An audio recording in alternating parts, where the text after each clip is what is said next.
Have you ever had moments where you suddenly feel small, unsure, or not good enough, even when nothing is actually wrong?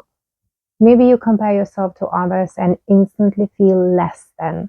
Maybe you overanalyze what you said or did because you are afraid you came across the wrong way.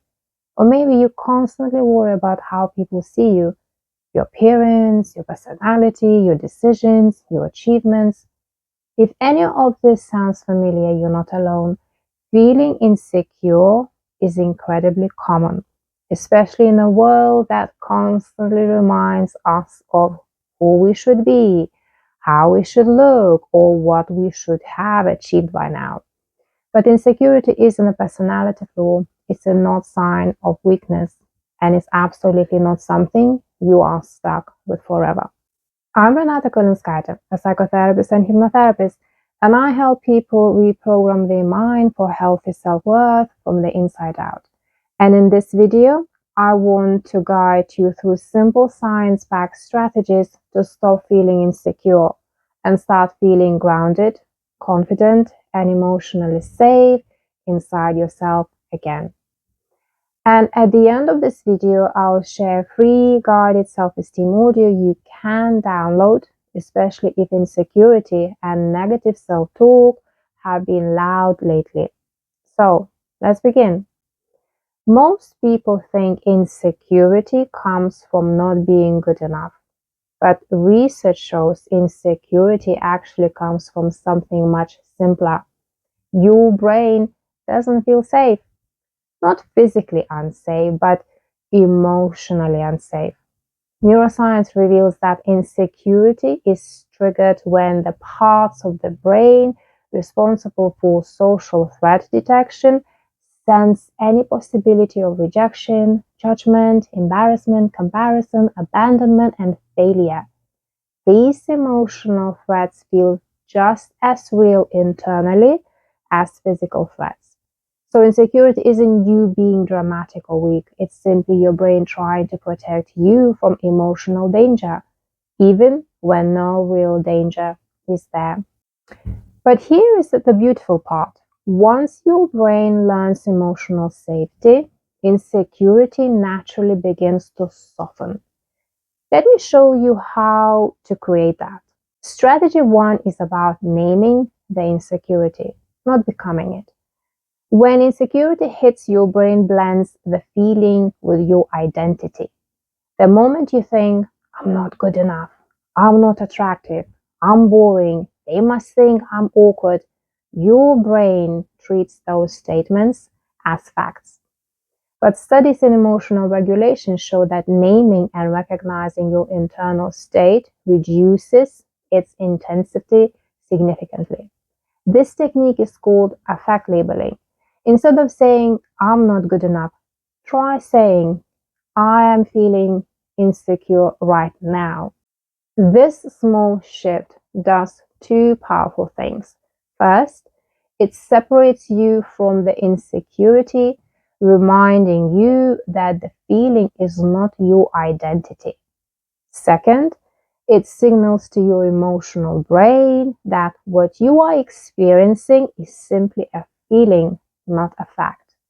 And when your brain recognizes that distinction, the intensity of the insecurity starts to soften, giving you space to respond with more clarity and self-support.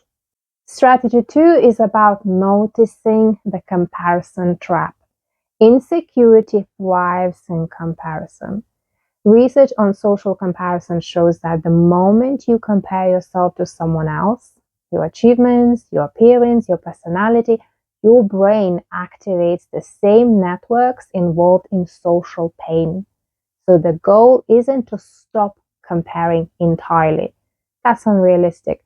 Instead, the goal is to notice comparison quickly before it has the chance to spiral. You can try saying to yourself, I'm comparing myself right now. That's a habit, not truth. This simple sentence interrupts the automatic emotional reaction and gives you a moment to come back to yourself. And here is a grounding question you can ask in that moment.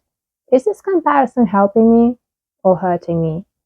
Most of the time, your nervous system already knows the answer, and simply asking the question brings you back into a more centered, grounded state. Strategy 3 is about shifting from self-criticism to self-support.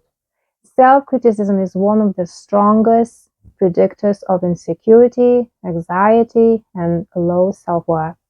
Also, research shows that self-criticism activates the brain's threat response, the very mechanism that fuels insecurity.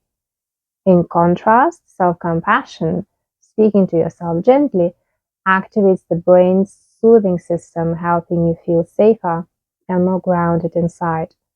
A powerful way to practice this is to respond to your insecurity the same way you would respond to someone you genuinely care about.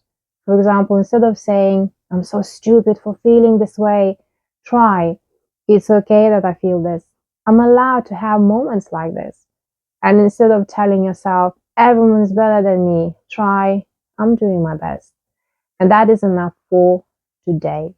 This isn't cheesy positive thinking, it's nerve system regulation, and over time, it can make a meaningful difference in how you feel.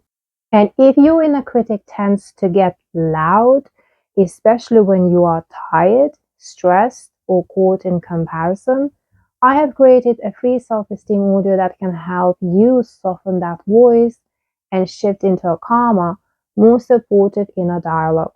You will find the link in the description below. And if insecurity often spirals because of harsh self-talk, this audio will be especially helpful for you. Strategy 4 is about anchoring yourself in small daily proof. Insecurity doesn't disappear simply because you tell it to. It softens because you consistently show your brain evidence that you are capable, worthy, and trustworthy. Psychology calls this mastery building, and it's one of the strongest antidotes to insecurity.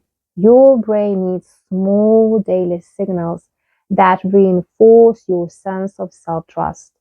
This might look like completing a small task, doing something uncomfortable but manageable, keeping one promise to yourself, or making a simple decision without overthinking it.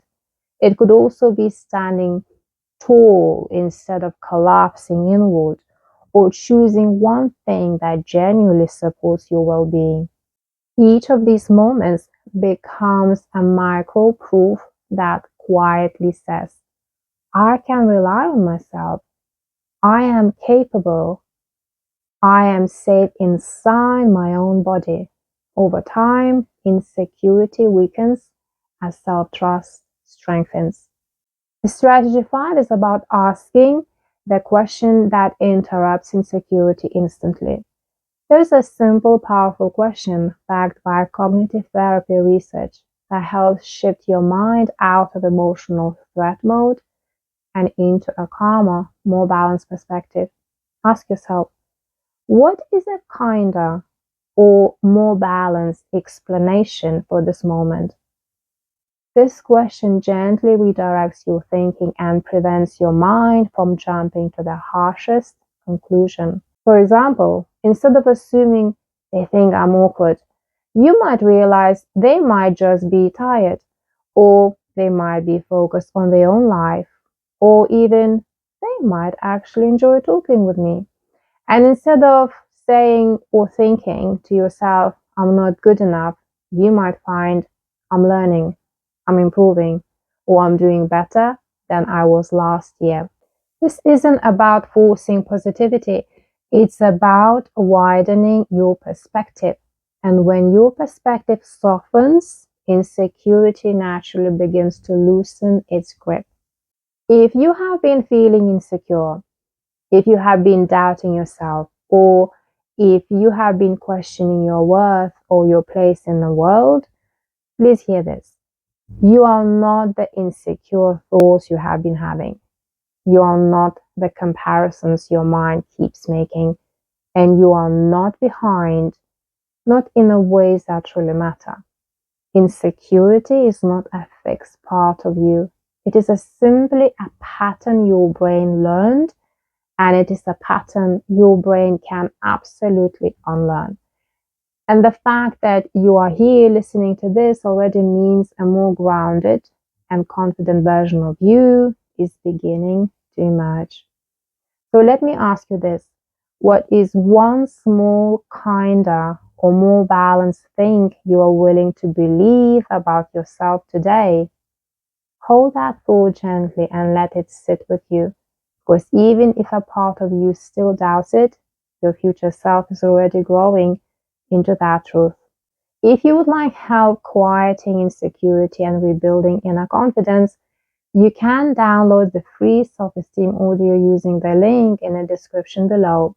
And if you ever feel ready to go deeper, to not just manage insecurity, but to reprogram the beliefs beneath it, you can explore my digital course, The Hidden Secret to Healthy Self-Esteem.